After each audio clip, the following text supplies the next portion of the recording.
এই দেখেন ঘুড়ি বানানোর নতুন একটা টেকনিক। এই দেখেন কিভাবে ওটা ঘুড়ি দেখছেন, দেখেন দেখেন দেখছেন, দেখেন কিরকম চকচক হয়ে গেছে। এটা কিভাবে হচ্ছে সেটা বলতেছি।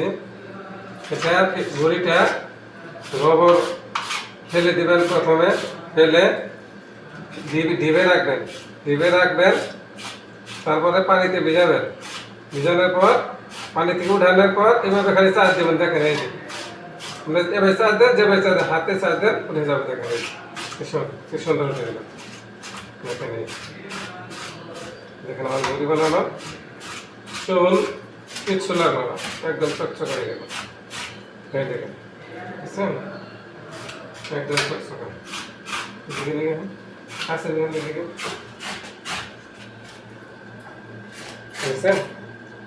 এই দেখেন কেমন চকচক হয়ে গেল ঘুড়িটা।